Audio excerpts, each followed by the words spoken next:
Friends, I welcome you all in Shibana IAS Academy YouTube channel.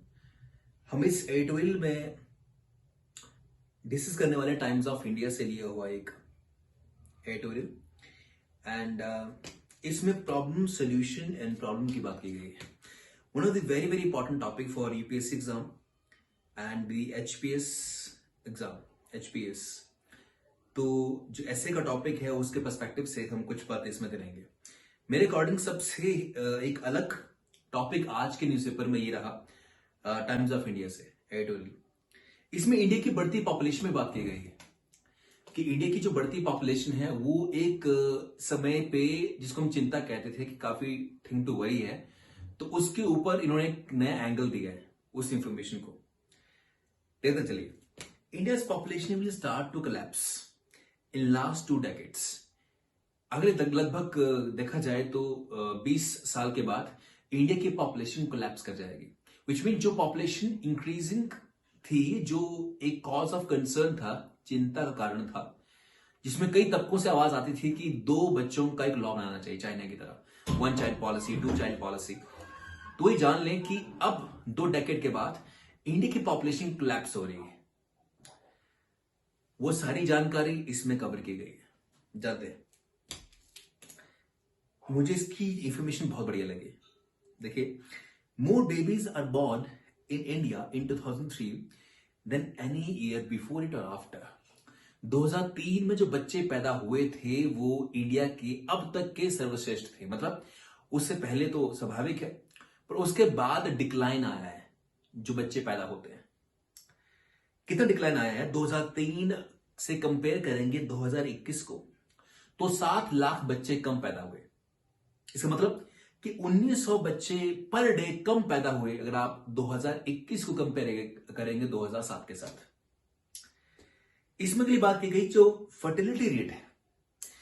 Fertility rate मतलब कि average औसतन एक महिला को कितने बच्चे पैदा होते हैं।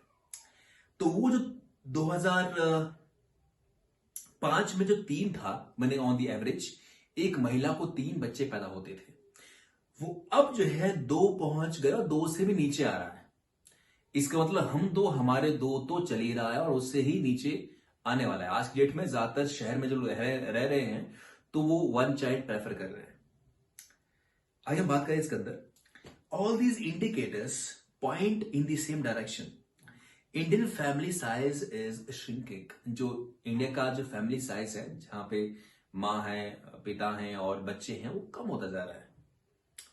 इवन उन्होंने कहा कि इंडिया की जो फर्टिलिटी रेट, जैसे कि जो 3 से 2 पहुंचा, माने जो 50% डिक्रीज हुआ, ये लास्ट 14 ईयर में हो गया। तो आपको अगर ऐसा आर्टिकल पेपर में आता है लिखने के लिए कि इंडिया की पॉपुलेशन जो है वो कॉज ऑफ कंसर्न है, पर उसके साथ में एक नया एंगल आप यहां से इस आर्टिकल से दे सकते हैं कि अब नेक्स्ट 2 decade के अंदर पॉपुलेशन कोलैप्स होने वाली है। बहुत ही बड़ा वर्ड है कोलैप्स। मतलब हमारी पॉपुलेशन जो कॉज ऑफ कंसर्न थी, हमारे लिए बढ़ती पॉपुलेशन, अब घटती पॉपुलेशन कॉज ऑफ कंसर्न होगी।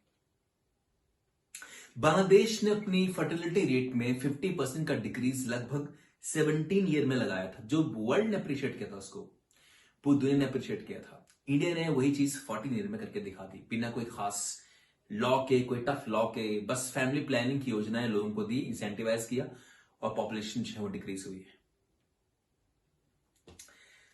Lots to celebrate.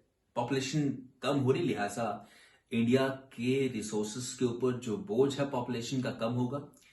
जो गवर्नमेंट स्कीम्स के तहत, गवर्नमेंट फैसिलिटी के तहत जो पब्लिक का लोड है वो कम होगा। चाहे वो हॉस्पिटल हैं, चाहे वो स्कूल हैं, तमाम अनएम्प्लॉयमेंट की स्कीम्स हैं या वृद्धा पेंशन, तमाम तरह की सब्सिडीज और गवर्नमेंट की सपोर्टिव स्कीम्स, वेलफेयर स्कीम्स, उसका बोझ कम होगा जब पॉपुलेशन देश की कम होगी। और आप कहेंगे कि अच्छा पॉपुलेशन कम होगी तो सरकार को टैक्सेशन भी तो कम मिलेगी। ये बात सही नहीं है, क्योंकि हमारी ज्यादातर पॉपुलेशन जो है वो डिपेंडेंट पॉपुलेशन है, विच मीन्स कि अगर पुअर है या जो अनटैक्सेबल इनकम में आता है वो सरकार की फैसिलिटी को इस्तेमाल करता है, मगर इनडायरेक्ट टैक्स तो पे करता होगा, पर डायरेक्ट टैक्सेशन में उसकी इन्वॉल्वमेंट नहीं होती है। तो एक तरह से आप कह सकते हैं कि नमक से लेके सीमेंट तक वो टैक्स तो पे करता है, मगर जो डायरेक्ट टैक्स है वो पे नहीं करता है। तो एक तरह से आप कह सकते हैं कि जो rich contribute more to taxation. मैंने कहा भी था कि हमारे जीएसटी के अंदर जो टैक्स फ्री रखा गया है ज्यादातर आइटम को जो डेली यूज किया, खासकर जिनको एवरेज या मिडिल क्लास या पुअर पर्सन इस्तेमाल करते हैं। ये सारी बात यहां से। तो अगली बात ये कही गई कि सेलिब्रेशन की बात कही गई है। जो 18 ईयर के जो लड़कियां थी इनकी शादी हो जाती थी, वो पिछले 15 साल में आधी हो गई है, मैंने 50% रिडक्शन उसके अंदर हुई है। बहुत बड़ी बात है। टीन एज प्रेगनेंसी, जैसे मान लीजिए कई लड़कियों की शादी अर्ली हो जा रही है जो लीगल एज से पहले, तो टीन एज में जो प्रेगनेंसीज जिनको होती थी उनमें 37 to 89% का रिडक्शन हुआ है। बहुत बड़े ये एक आंकड़े हमारे पास है। इसके लिए इसने कहा कि अर्बनाइजेशन एक रिस्पॉन्सिबल फैक्टर है। लोग गांव से शहरों में शिफ्ट हुए हैं। शहरों में एजुकेशन बहुत कॉस्टली, रहना बहुत कॉस्टली, एंड बड़ी फैमिली का तो सवाल पैदा नहीं होता कि 3-4 बच्चे किसी के हो जाए। ये लोग हालात खुद आदमी को टीच करते हैं कि आपके बच्चे कितने होने चाहिए। पर ज्यादातर जैसे गांव की बात की गई यहां पे, तो गांव में कहते हैं जो बच्चे होते हैं वो एक तरह से जब वो 18 ईयर से अबव भी नहीं है, छोटे हैं अभी, नाबालिग है, तब भी वो काम कर देते हैं। गांव में तो आप जानते हैं कि एग्रीकल्चर फार्म्स के अंदर वो कुछ काम कर सकते हैं। पर शहर का जो बच्चा है जब तक जॉब नहीं पाता तब तक लाइबिलिटी है फैमिली के ऊपर। गांव का बच्चा जॉब लेने तक गांव में हाथ बटाता है फैमिली के, तो एक ऐसे काम करके दे सकता है वो। बट शहर के अंदर लाइबिलिटी अनलेस ही और शी गेट्स जॉब। तो ये बातें यहां पे कही गई हैं जो आपको जाननी चाहिए। फिर लोअर फर्टिलिटी की बात की गई कि जिस तरह से काफी कम हमारी पॉपुलेशन हुई उसके ऊपर बात की गई है। देखिए जिस तरह से पॉपुलेशन ग्रोथ की हम बात कर रहे थे, फर्टिलिटी और लाइफ एक्सपेक्टेंसी दो फैक्टर है। फर्टिलिटी मीन्स कितनी जो है वो बच्चे पैदा होते हैं एक महिला को, और एक्सपेक्टेंसी, लाइफ एक्सपेक्टेंसी मैंने ऑन दी एवरेज इंडिया में कितने एज तक एक एवरेज आदमी जी पाता है। बस 68.9 या 8 के आसपास का आंकड़ा है 2011 सेंसस का। अब बढ़ गया। और इंडिया की पॉपुलेशन आज की डेट में तो मैं नहीं कह सकता, 2020 के अंदर 1.38 बिलियन, 138 करोड़ थी। हमारी पॉपुलेशन पीक पे पहुंच जाएगी 40 और 48 के साल में 2000, 1.5 से लेकर 1.6 बिलियन तक ये आंकड़े हैं। रैपिड जो पॉपुलेशन जो डिक्लाइन हुआ है, मैंने पहले कह दिया कि उसके लिए जो है अर्बनाइजेशन जिम्मेवार है और पॉपुलेशन काफी कम होने वाली है। इसमें और भी चीजें कही गई हैं, किस तरह से चाइना ने कवर अप किया, चाइना कैसे आगे ग्रो किया है। और यहाँ पे एक और चीजें कही गई हैं, वो ये है कि जो पॉपुलेशन अगर खत्म डिक्लाइन हमारी आती है, पॉपुलेशन कम होती है, तो इसका सबसे बड़ा प्रभाव देखा जाएगा कि जो डिपेंडेंट पॉपुलेशन है वो इंक्रीज हो जाएगी। माने आज जो बहुत ज्यादा पॉपुलेशन के लोग हैं वो आज से 30 साल बाद क्या होंगे, बूढ़े हो जाएंगे। तो और आज के टाइम में बच्चे कम पैदा हो रहे हैं, विच मीन्स यही बच्चे कल युवा होंगे आज से 30 साल बाद, और हम जो है वो बूढ़े हो जाएंगे। हम लाइबिलिटी बन जाएंगे, क्योंकि आप जानते हैं कि ओल्ड एज के अंदर अब पेंशन सरकारी छोड़ दीजिए आप, मगर प्राइवेट जो इंडिविजुअल है अगर उसने सेविंग नहीं किया और उसके पास कोई दूसरे फंड्स नहीं है तो वो लाइबिलिटी होगा फैमिली के ऊपर। तो बच्चे और बूढ़े लाइबिलिटी होते हैं बाय एंड लार्ज। अगर उनके पास, बच्चे तो खैर अर्निंग हैंड होते नहीं है, मगर बूढ़े ज्यादा अर्निंग हैंड नहीं है तो लाइबिलिटी माने जाते हैं। तो डिपेंडेंसी जो है या डिपेंडेंट पॉपुलेशन है इंक्रीज हो जाएगी। तो कोलैप्स की यहां बात की जा रही है कि डिपेंडेंट पॉपुलेशन काफी इंक्रीज कर जाएगी। दूसरी बात यहां से क्या कि हमारे पास जो ये पॉपुलेशन जो डिविडेंड था, डिविडेंड मतलब पॉपुलेशन से हमें फायदा मिलना, जब यूथ काफी होती है देश के अंदर तो उसका फायदा नेचुरली मिलता है क्योंकि वो काम वाली या फिर वर्किंग एज के लोग होते हैं। तो 2011 में ये पीक पे थे और कॉन्टिन्यूसली डिक्लाइन वहां से फिर हो रहा है। इंडिया की जो पॉपुलेशन होना ज्यादा एडवांटेज थी, आहिस्ता आहिस्ता खत्म होने वाली है और हमने अनएम्प्लॉयमेंट क्रिएट की, हमारी यूथ अनएम्प्लॉयमेंट ज्यादातर रही, हम उनको इस्तेमाल नहीं कर पाए हैं। तो फ्यूचर के अंदर वो एक सीरियस लाइबिलिटी बन के हमारे सामने आने वाले हैं। नो यू टर्न की बात की गई है, मैंने अब पॉपुलेशन हमारी कम हो रही है तो हम ये नहीं कह सकते कि अब जिसके ज्यादा बच्चे होंगे हम उनको इंसेंटिवाइज करेंगे या 3 बच्चे पैदा करो, 4 बच्चे पैदा करो। तो हम इसमें नहीं जाएंगे अब, क्योंकि जिन कंट्रीज ने भी ऐसा किया है वो सक्सेसफुल इसमें नहीं रहे हैं। 2015 तक चाइना के अंदर 1 चाइल्ड पॉलिसी थी, उसने अपनी पॉपुलेशन डिक्रीज करना चाहिए। 15 के बाद उसने 2 चाइल्ड पॉलिसी कर दी और 17 के बाद 3 चाइल्ड कर दी थी। ये दोनों स्कीम सफल नहीं हुई है।